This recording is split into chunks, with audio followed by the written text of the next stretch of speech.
Bonsoir, Maître Jonas Haddad. Vous êtes l'avocat de Enda Ayari, qui est l'une des 2 femmes à avoir porté plainte pour viol contre l'islamologue Tariq Ramadan. Tariq Ramadan qui est actuellement devant 3 juges d'instruction. Le parquet a requis sa mise en examen et son placement en détention.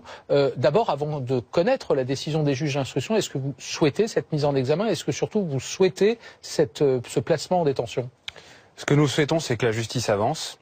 Les femmes qui ont porté plainte, ces femmes courageuses, elles ont connu pendant des mois l'opprobre, la vindicte, les insultes sur les réseaux sociaux, les menaces à leur domicile. Et maintenant, elles sont en train de connaître la justice. C'est que le début. Est-ce que ce sera une détention provisoire?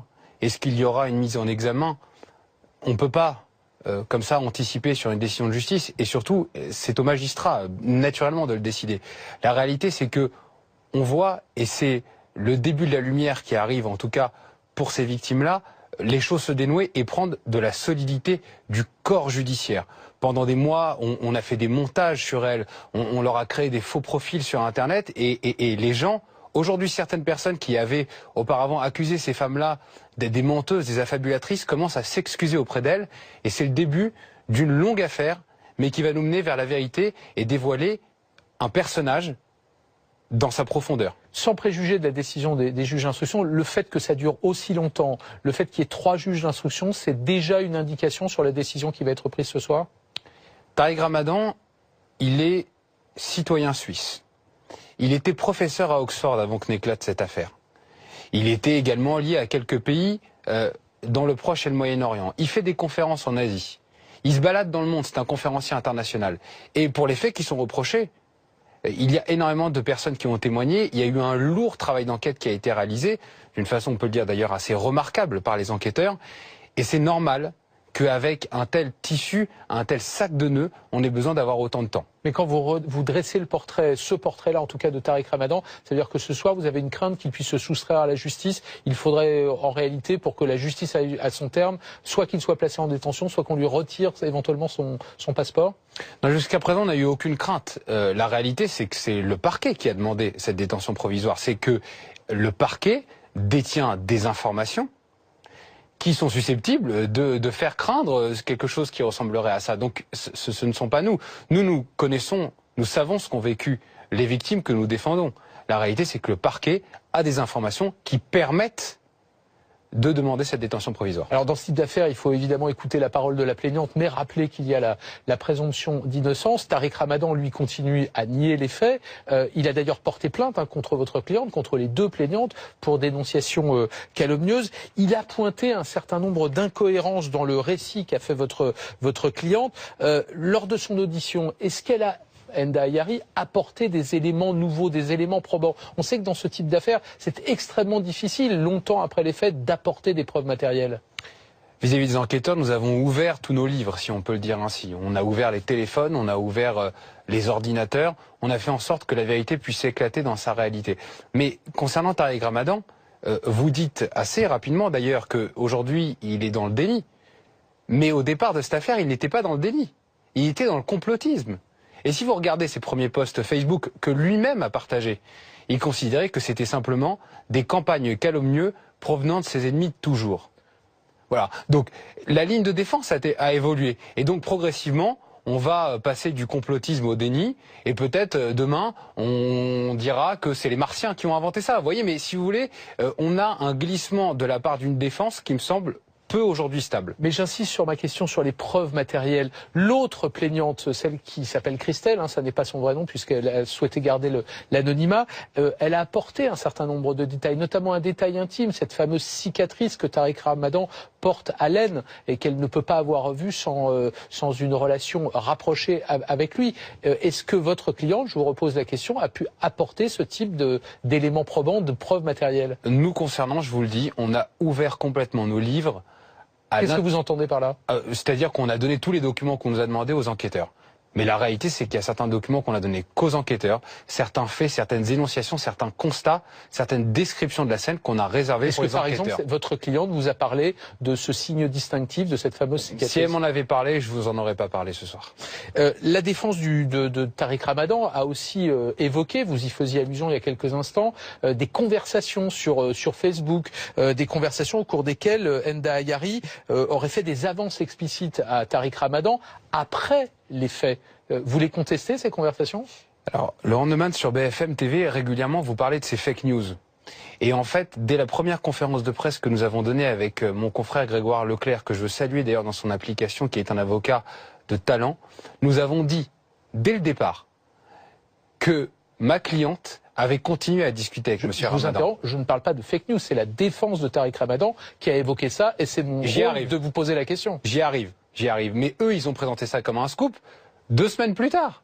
Alors que 2 semaines avant, nous en avions déjà parlé et nous avions déjà expliqué les raisons du maintien de cette conversation. Je vous en donnais quelques Vous ne contestez pas l'existence de cette conversation? On ne conteste pas l'existence de la conversation qui est visée en 2014. Je vais vous donner les raisons de cette conversation. Parce qu'en 2014, et même avant, M. Ramadan, lorsque Enda Ayari lui a dit que potentiellement elle allait avoir des actions judiciaires vis-à-vis d'elle, il a proféré des menaces de mort.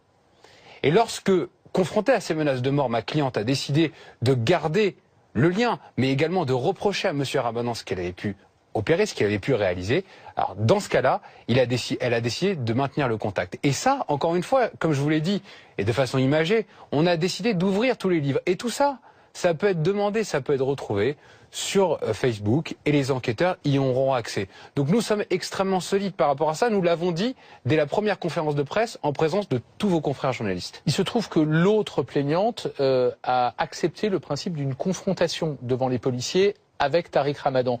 Pourquoi votre cliente a refusé cette confrontation? Alors là aussi, il faut un petit correctif, c'est qu'elle ne l'a pas refusé. Progressivement dans la journée, vous imaginez bien, Enda Ayari a vu Tariq Ramadan une fois dans sa vie. La seule fois où elle l'a vu, il s'est passé ce qui s'est passé. Peut-être que la deuxième fois, elle allait le rencontrer dans le cadre d'une instance judiciaire, elle a eu des hésitations. Elle a hésité Elle a hésité. Et puis à un moment, à la fin de la journée, elle a décidé de pouvoir y aller. Et puis il était trop tard parce que matériellement, c'était plus compliqué. Mais je vous le promets et je vous l'assure, il y aura une confrontation dans le cadre de l'instruction qui sera ouverte, si elle est ouverte. Et dans le cadre de l'instruction qui sera ouverte, on sera ravis de participer à cette confrontation. Alors vous parliez il y a quelques instants des menaces, parce que c'est vrai que vous avez porté plainte au nom de votre cliente pour menaces, injures. Je voudrais qu'on écoute ce que disait votre cliente Enda Ayari. C'était au micro de BFM TV il y a quelques mois, c'était à la fin du mois d'octobre. Elle était interrogée par Apolline de Malherbe. Écoutez. Beaucoup de femmes n'osent pas parler parce qu'elles ont aussi cette honte. On a cette honte, on culpabilise, on a peur des réactions. Et la preuve, moi je reçois des centaines de messages d'insultes. Voilà, c'est des atteintes à ma personne.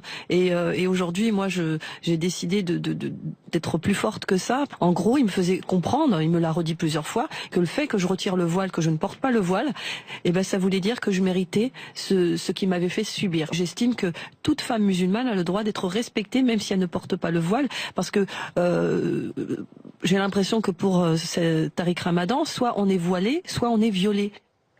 Elle parle d'insultes, elle parle d'injures, de menaces. De quel type de menaces parle-t-elle? Des menaces de mort. Pour certains et certaines, des menaces de viol en réunion. Je vais même aller plus loin.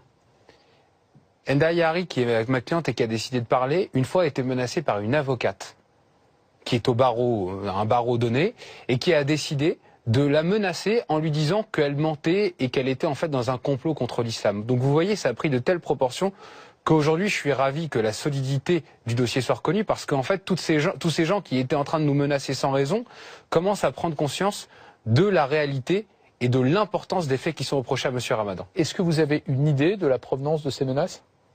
Alors parfois elles sont à visage couvert et parfois elles sont à visage découvert. Vous savez, sur les réseaux sociaux, il y a des gens qui n'osent pas, qui trouvent des pseudonymes, et il y en a qui osent. Et je peux vous assurer que concernant ceux qui ont osé, nous ne laisserons rien passer et qu'on a déjà commencé à entamer les mesures nécessaires, et je le dis ce soir assez solennellement, puisque vous êtes écoutés, vous êtes regardés, nous ne laisserons passer plus aucune menace concernant ma cliente, parce qu'on ne peut pas à la fois avoir subi ce qu'elle a subi et à la fois subir ce qu'elle continue de subir encore aujourd'hui.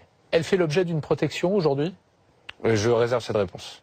Vous ne voulez pas répondre à cette question. Alors, posons la question autrement. Est-ce que depuis qu'elle a porté plainte, est-ce qu'elle a encore peur? Est-ce qu'elle a dû changer de comportement, de mode de vie? Est-ce que sa vie quotidienne a changé depuis cette plainte? Foncièrement. Foncièrement, elle avait conscience que ce serait compliqué, que ce serait une montagne.